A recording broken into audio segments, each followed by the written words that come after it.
एक बोल सकते हैं कि एमपीपीएससी की आत्मा है। आप इस बेटे से पहले उनको प्रायोरिटी दें। ये चीजें हम बोल सकते हैं कि बहुत वेरी करती हैं। आप कितने भी टैलेंटेड हो, अपना एक बैकअप रख के चलें। लाखों ही मुसाफिर चलते हैं, मंजिल पे पहुंचते हैं दो एक, अहले जमाना कद्र करो कामयाब। नमस्कार, मैं हूं आपका मित्र सचिन आचार्य और मैं बैठा हूं इस वक्त मध्य प्रदेश के उस शहर में जो जाना जाता है लोक सेवा के गढ़ के रूप में, जो जाना जाता है मध्य प्रदेश के शिल्पकारों के रूप में। विगत 2 दिवस पूर्व मध्य प्रदेश लोक सेवा आयोग परीक्षा 2022 के परिणाम आयोग ने घोषित किए। उन परिणामों में किसी को सफलता हाथ लगी तो किसी को असफलता, लेकिन उन्हीं में से एक सफलित अभ्यर्थी हैं जिनका चयन हुआ है। उनसे जानते हैं कि उनके जीवन में इस सफलता के क्या मायने हैं और इस सफलता को हासिल करने में उन्होंने अपना कितना समय दिया है, क्या क्या किया है, कब तक वो एमपीपीएससी के क्षेत्र से जुड़े हैं, कब इस तैयारी में आए हैं। क्या नाम है सर आपका? नमस्ते, मेरा नाम सौरभ कुमार ओझा है। मैं 2022 जुलाई 2022 में मेरी ग्रेजुएशन हो गई थी, तभी से मैं यहाँ पे आ गया था प्रिपरेशन करने लॉ। सौरभ भैया, सबसे पहले आपको बहुत बहुत शुभकामनाएं। कहाँ से आते हैं आप? मैं रीवा जिले से आता हूँ और मैंने रीवा जिले में अपनी स्कूलिंग भी की है, सरस्वती स्कूल नगर से की है, वहीं 10th और 12th मैंने की है। उसके बाद मैंने अपनी ग्रेजुएशन भोपाल से की है, लक्ष्मीनारायण कॉलेज ऑफ टेक्नोलॉजी, और उसमें मैंने इलेक्ट्रिकल एंड इलेक्ट्रॉनिक्स मेरी स्ट्रीम रही है, जो कि 2022 में कंप्लीट हुई। देन उसके बाद मैं यहाँ पे इंदौर में आ गया जुलाई 2022 से। एक बात करें, हम 2 दिन हुए आज रिजल्ट को, मुश्किल से प्रसन्नता के भाव आपके मुख पर स्पष्ट रूप से देखे जा सकते हैं। जी जी।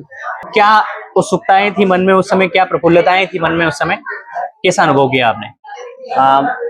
जो रिजल्ट आया, जैसे 18 या 17 को आया, तो ये नहीं था कि लग रहा था 25 तक आएगा, लेकिन इस चीज में एक इंसिडेंट ये है कि थोड़ा समझदार एक दोस्त, मैं पढ़ रहा था, लाइब्रेरी में पढ़ रहा था, तो उसका फोन आया, तो उसने पूछा, बोला कि वो रिजल्ट आ गया है, देखा तुमने? उसने बोला मैंने अभी, मुझे पता ही नहीं चला रिजल्ट। तो मैंने देखा, फिर वो कॉल करते करते बोल दिया कि मैंने तुम्हारा नाम सर्च किया, नहीं है। तो मैं ये सुन के मतलब बहुत ज्यादा वो, क्योंकि फिर वही है, सौरभ नाम है, एक्चुअल में क्या है, सौरभ नाम से बहुत सारे हो जाते हैं जी।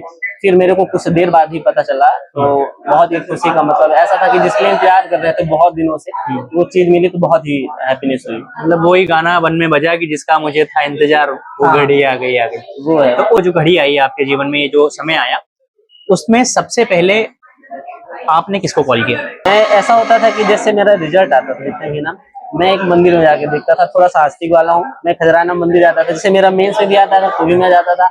अब इस फाइनल वाला ये हुआ, तो जब तक मंदिर में नहीं गया तब तक नहीं देखा, फिर मैंने वहां देखा दर्शन करके, फाइनल था मेरा, तो डर लग रहा था। दिन इसके बाद में सबसे जो भी मेरे लाइफ में अच्छे अच्छे पल हुए हैं, कई बार बुरे भी हुए हैं, तो मैं सबसे पहले अपने पिताजी को कॉल किया। तो जैसे ही कॉल किया कि मेरा सिलेक्शन हो गया है, तो मतलब उनको थोड़ा सा यकीन नहीं हो रहा था, क्योंकि ऐसा लगता था कि थोड़ा सा ये टफ एग्जाम होते हैं और निकालना थोड़ा मुश्किल होता है मिडिल क्लास के लिए। तो उनके लिए बहुत बोले कि ये तो बहुत बड़ा दिन सुना दिया तुमने मेरे लिए, ऐसा उन्होंने। एक पिता की संकुचितताओं को दूर करते हुए जब आपने इस लक्ष्य को हासिल किया, तो पापा ने सबसे पहले क्या कहा आपसे? पापा ने यही कहा कि मतलब तुमने मतलब एक परिवार को मेरा पूरा एक नया जीवन दे दिया उन्होंने, बड़ी, क्योंकि मेरे पापा जो है वो कपड़े की फेरी लगाने का काम करते हैं जी। तो उनके लिए बहुत बड़ा स्ट्रगल है, मतलब ऐसा समझिए, मैं आज घर से 2009 से निकला हूँ, तो आज मेरे 10-12 साल हो गए हैं। तो इसी लक्ष्य के लिए कुछ अच्छा कर पाऊँ, और जो मैं एमपीपीएससी के थ्रू सेलेक्ट हुआ हूँ, तो उनके लिए एक सपने से मतलब कम नहीं है, तो उनके लिए वो तो जो हैप्पीनेस है वो वर्डों में बयान नहीं हो सकता। तो लोअर बैकग्राउंड से आप आते हैं, क्या सोच के आपने क्षेत्र का चयन किया था? मैं अगर बोलूँ कि मैं एमपीपीएससी में, तो मेरी ये कंप्लीट डिसीजन नहीं है। मैं अगर बताना चाहता हूँ, जैसे मेरी क्या है, जनवरी 2022 की बात है, क्योंकि प्लेसमेंट स्टार्ट हो जाते हैं। ये बात पिताजी को भी पता चली कि मतलब ऐसा है, तो उनको ये भी पता चली कि मैं नहीं ले रहा हूँ प्लेसमेंट। तो फिर वो छत्तीसगढ़ में चूंकि काम करते हैं, तो वहाँ से मुझे समझाने आए कि मैंने भी लाइफ में एक जॉब छोड़ी थी और आज मुझे ये करना पड़ रहा है, तो अपॉर्चुनिटी नहीं छोड़नी चाहिए, ये सारी चीजें थी। और मुझे भी डाउट लग रहा था, क्योंकि इतना टफ होता है, और जो पीएससी की थोड़ी सी ये अनियमितता है कि कभी होता है कभी नहीं होता, वैकेंसी क्या है, ये सारी चीजें। तो मेरी एक फ्रेंड थी, क्योंकि उसके घर वाले हैं एमपीपीएससी सेलेक्टेड, तो उसने मुझे बोला कि नहीं, कैपेबिलिटी है, ये सारी चीजें। उसका मैं अगर बोलूँ कि एमपीपीएससी में आना अगर मेरा डिसीजन, तो मैं तो प्लेसमेंट लेके कहीं अभी कर रहा होता जॉब आईटी सेक्टर में। हाँ। लेकिन अगर मैं बोलूँ एमपीपीएससी में आज आया हूँ यहाँ पे, तो मैं अपनी फ्रेंड को मैं पूरा बोलूंगा इधर साइड में आना, जो ये फील्ड रहा, मैं उसको बोलता हूँ। वो फ्रेंड है या स्पेशल फ्रेंड है? स्पेशल ही मानिए, एक्चुअल में क्या है, उसका भी इंटरव्यू कॉल था, ये 22 वाले में, लेकिन उसका हो गया वेटिंग में चला गया है। हालांकि 23 में इंटरव्यू कॉल फिर से हुआ है, मुझे होप है वो बहुत अच्छा डिजर्व करती है। अच्छा, मतलब आपकी जो तैयारी का जो सफर है उसमें उनकी एक अहम भूमिका रही है। बहुत अहम भूमिका है। आगामी समय में मैं आशा करता हूँ कि वो भी आपके साथ कंधे से कंधा मिलाकर आप दोनों साथ में मध्य प्रदेश बहुत अच्छे अधिकारियों के रूप में जाने जाएं। आईटी सेक्टर का बंदा पीएससी जो है मतलब कि इतिहास का समंदर कहते हैं। हाँ, इतने सारे सिलेबस को गैम्बल करके पढ़ना, ये एक अभ्यर्थी को कैसे चुनौती पड़ती है इसमें? ये थोड़ा सा है, लेकिन मैं जैसे आप बोले कि मैं जैसे इंजीनियरिंग फील्ड से आता हूँ, कोई भी आता है, तो जब हम जिस फील्ड से आते हैं और अदर स्ट्रीम में जंप करते हैं ना, तो हमें कई बार मजा आता है पढ़ने का। क्योंकि हमने कभी ह्यूमैनिटीज वगैरह 10 तक पढ़ा, वो भी 2-2 3-3 पेज ऐसे 2 चैप्टर हुआ करते थे। बट जब यहाँ पे आया हिस्ट्री को जाना, तो मुझे इंटरेस्ट आया, इकोनॉमिक्स पढ़ा, इन सब में मजा आया। तो मेरा मानना है कि मजा आता है मेरे को, जो मैं अपना पर्सनल व्यू अगर मजा आता है। और रही बात कंबाइन करने की, तो कंबाइन वो धीरे धीरे होगा, जैसे जैसे आप चीजें पढ़ते जाते हैं, तो उसको आप शॉर्ट नोट्स की तरह आप कंपाइल करते जाते हैं। ठीक है, ये तो धीरे धीरे प्रोसेस है। प्री के लिए आपकी क्या स्ट्रेटेजी थी? प्री और मेंस मेरी यही स्ट्रेटजी थी कि मैं एक बुक लिमिटेड प्रेफर करता था, जो एक बार उठा लिया मैं उसी को ही पढ़ाऊं, और जिस एड ऑन कुछ भी करना हुआ है उसी में एड ऑन करता रहा है। जैसे अगर उदाहरण स्वरूप हम कुछ बुक्स के नाम लें जो प्री के लिए आगामी 16 फरवरी को प्री होना है, हाँ, उसके लिए जैसे आपकी क्या स्ट्रेटजी हो सकती है अगले 25 दिनों में? अगर पीएससी की कोई रणनीति हो तो क्या हो सकती है रणनीति? अगर मैं देखूं, क्योंकि मैं अगर मैं बात करूं, 22 में मैंने प्री हुआ, फिर मैंने 23 का भी मेंस दिया है, 24 का भी मेंस दिया है, तो कहीं ना कहीं जो मेरा प्री वाला कंटेंट होता है मेंस का बहुत हद तक हो जाता है। मैंने अगर आपको बताऊं, जो 23 का प्री था, मैंने केवल 5 से 6 दिन पढ़ा था और वो मेरा निकल गया। मैं बोलूंगा पूरा मेंस का उसमें योगदान है, मेरा प्री का कोई ऐसा स्पेशल मैंने किया नहीं। ये इंडिविजुअल रणनीति है, लेकिन अगर हम यूनिवर्सल बोले सारे स्टूडेंट को, तो आप लिमिटेड सोर्सेस ही करिए, क्योंकि प्री का 2 ही कंसेप्ट होता है। जो इजी क्वेश्चन होते हैं उनको आप नहीं गलत करना है, और जो टफ होते हैं वो किसी से नहीं बनते हैं। आप अगर इस सिद्धांत पे चलते हैं तो ये एग्जाम बहुत इजीली निकलता है। जैसे आपने कह दिया कि एग्जाम बहुत इजी तरीके से निकलता है, आपका कौन सा प्रयास था और किस प्रयास में आपको सफलता हासिल हुई? ये मेरा प्रथम प्रयास था। ये पहले प्रयास में, मतलब पहली बार परीक्षा में सम्मिलित हुए और पहले ही प्रयास में आपने सफलता अर्जित करी। इस सफलता के पीछे जैसे आपने बात कही पूर्व में कि मैं आस्थावान हूँ, या ईश्वरीय मंदिर में, मतलब ईश्वर के मंदिर में जाकर अपने रिजल्ट्स को ओपन करता हूँ, इस ईश्वरीय तथ्य का या इसी ईश्वरीय प्रचंडता का आपके जीवन में क्या महत्व है? बहुत है, क्योंकि देखिए इंसान जो है एक ही चीज से नहीं बना है। अगर हम देखें पुरुषार्थ की बात करें, हमारे पूर्वज भी और आप भी, हम इंसान है, धर्म अर्थ काम मोक्ष, ये हमारे लाइफ की नेसेसरी है। इनके बिना हम नहीं, एक टाइम में हमें धर्म की भी जरूरत पड़ती है, एक टाइम में हमें अर्थ की भी जरूरत पड़ती है, और काम फिर इसके बाद मोक्ष। तो आस्थावान होना ये इंसान का एक अहम तत्व होता है, क्योंकि हमें सपोर्ट करता है कहीं ना कहीं, क्योंकि हमारे लाइफ में बहुत सारी प्रॉब्लम्स आती हैं और हर चीज का सोल्यूशन हो नहीं सकता। जैसे आपने तैयारी की जब शुरुआत करी, क्या किसी कोचिंग संस्थान से आप जुड़े? जी, मैं जब 2022 में आया था जुलाई में, तो मैंने आकार का ही ज्वाइन किया था, और आकार का ही मैंने किया था, और मैंने कहीं टेस्ट सीरीज रहा, तो मैंने अलग अलग थोड़ी सी कोचिंग मैंने ली है टेस्ट सीरीज। जैसे अगर हम बात करें आंसर राइटिंग की, जी, इंदौर में हम बैठे हैं दोनों ही, अगर बात करें आंसर राइटिंग की, तो सबसे बेस्ट आंसर राइटिंग अगर किसी को अभ्यर्थी को जैसे ज्वाइन करनी है, हाँ, तो कहाँ की हो सकती है?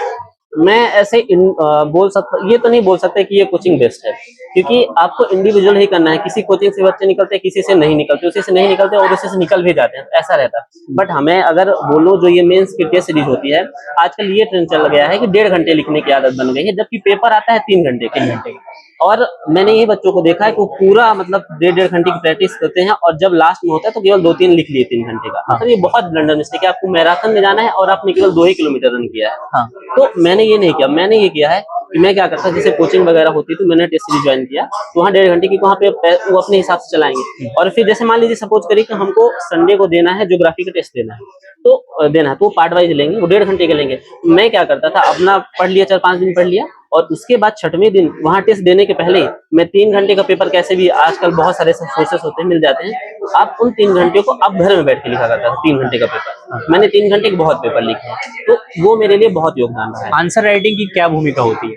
बहुत होती है, ये मतलब एक बोल सकते हैं कि एमपीपीएससी की आत्मा है। आप इसके बिना, क्योंकि इंटरव्यू जो होता है, इंटरव्यू बड़ा अनएक्सपेक्टेड होती है, आप उसकी लिमिटेड प्रिपरेशन कर सकते हैं, और आप एज्यूम नहीं कर सकते आपको क्या मार्क्स मिलेगा, कौन सा बोर्ड मिलेगा, बहुत वेरी करता है, और मीन्स आपके हाथ में। कितने मार्क्स थे? 124। इसके पीछे मतलब कि जैसे इंटरव्यू की अगर बात करें, तो डेफ को लेकर क्या तैयारी होती है? एक अभ्यर्थी की? जी जी।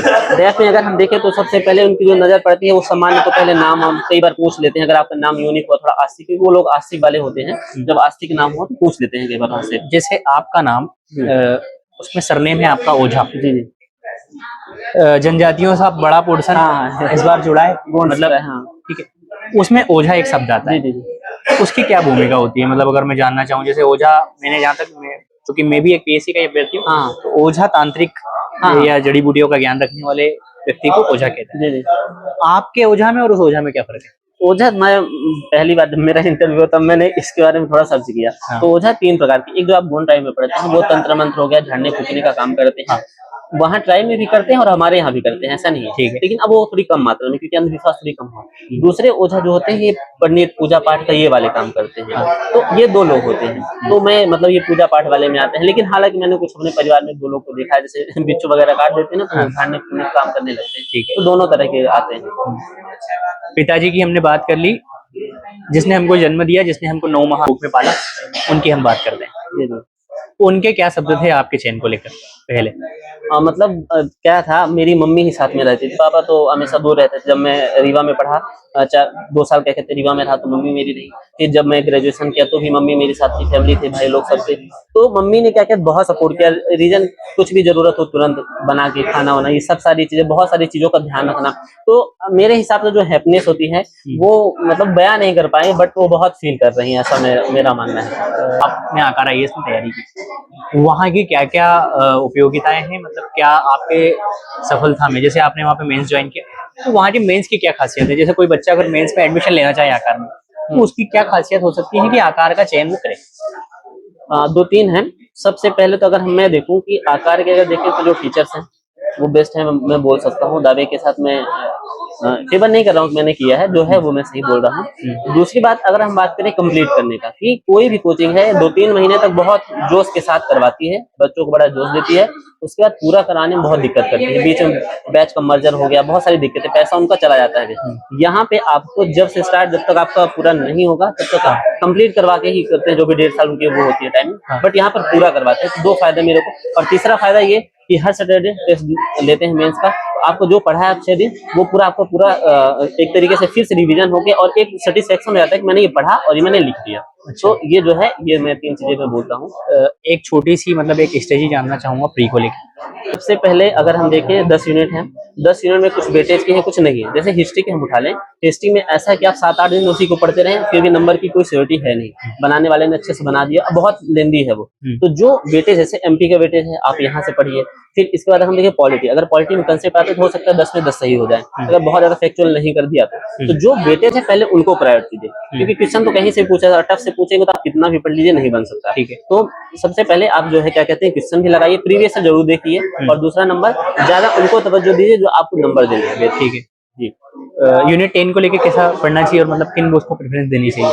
जैसे मार्केट में तो बहुत सारी बुक्स हैं, लेकिन कोई एक बुक अगर मैं चाहूँ यूनिट 10 के लिए। मैंने बहुत सारी बुक देखी, नहीं सकता हूँ। मेरा 24 का पेपर होने वाला था, जब प्री का होने वाला था, तो उस समय मार्केट में कुछ आया नहीं था। निर्माण की जो निकली है, मैंने उसको उठाया और उसी से पढ़ा। अब मेरे को ऐसा लगता है कि जो नए नए कंटेंट है, तो मैं क्या करता हूँ, उसी में ऐड कर लेता हूँ। मेरी ये आदत है कि मैं दूसरी बुक ले ही नहीं सकता। जैसे जो अभ्यर्थी इस बार मेंस 2 मेंस लिख दिए, 3 मेंस लिख दिए, लेकिन उसके बाद भी प्री नहीं निकलता, जी जी। मोटिव को कैसे बना कर रखना चाहिए? मोटिव का सबसे सिंपल अगर हम बात करें, जैसे हम एमपीपीएससी की तैयारी करने आते हैं, तो हमें ना स्टार्टिंग तक का नहीं सोच के चलना चाहिए। जैसे हमने अगर एंट्री ली है इस युद्ध में, तो हमें एग्जिट का भी रास्ता पता होना चाहिए। जैसे अभिमन्यु को एंट्री का बस पता था, एग्जिट का नहीं पता था। बट मैंने यहाँ पीएससी स्टूडेंट में यही देखा, एंट्री को पता होता है, जोश जोश के साथ घूमते, लेकिन उन्हें एग्जिट का रास्ता नहीं पता होता कि अगर उनके साथ नेगेटिव हुआ तो उनके पास ऑप्शन नहीं होता। तो सबसे पहले में जो भी अभ्यर्थी आना चाहते हैं, भले वो कितने भी टैलेंटेड हो, अपना एक बैकअप रख के चले। अगर हो सकता है जैसे पीजी वगैरह करना, मैंने पीजी नहीं किया था, तो कभी कभी ऐसा जब तक रिजल्ट नहीं आता लगा करता था कि किया होता। तो सबसे पहले ये रखें। दूसरी बात, अगर हम बात करें सफलता असफलता की, जो विद्यार्थी सफल हुए हैं और जो असफल हुए हैं, अगर हम बात करें मेहनत, हो सकता है जो सफल नहीं हुए वो ज्यादा किए हों, बस फर्क रहेगा कि उनका सहयोग थोड़ी सी भारी पड़ा है कहीं ना कहीं। इंटरव्यू हो सकता है उनका दिन अच्छा रहा हो, मेंस की कॉपी चेक करते समय चेक करने वाले ने अच्छी चेक कर दी हो। तो ये सारी चीजें हम बोल सकते हैं कि बहुत वेरी करती हैं। हम ये नहीं बोल सकते कि मेहनत बस थोड़ी बहुत, कहीं ना कहीं मैं लक को मानता हूँ, ये बहुत मैटर करता है। अंतिम सवाल से कि जैसे आपका जो चयन हुआ है वो आरटीओ के पद पर मतलब कि हुआ है, परिवहन विभाग में आपको काम करना है, कैसा देखते हैं आप इसको कि परिवहन जिसमें हम चूंकि आप एक युवा हैं, आपने भी कई बार सिग्नल्स तोड़े होंगे, और उन्हीं सिग्नल जो तोड़ने वाले हैं उनके प्रति आपकी क्या भावना होने वाली है?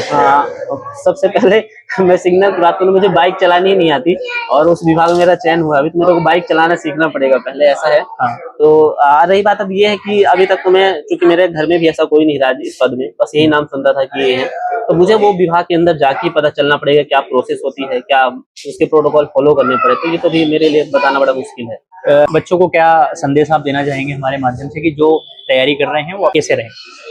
बच्चों के ही मैं बोलना चाहता हूँ कि जैसे पढ़ते हैं तो क्या होता है, कई बार पढ़ने में अपना सब कुछ, बहुत सारी चीजें साइड कर देते हैं।